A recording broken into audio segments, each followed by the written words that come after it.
Чечим чыкты уже, кандай болду? Эки айга. Кандай карап атасыз? Эми бул акыйкатсыздык толук. Сөз жок.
Избрали меру пресечения, изменили меру пресечения с подпиской не везде, а на заключение под стражу. На основании чего?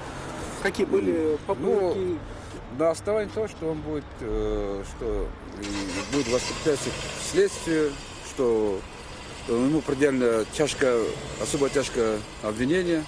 С учетом этого, значит, была избрана мера пресечения. Когда его возьмут под стражу? Сегодня вот судебным решением уже избрали меру пресечения. А кто был судьей?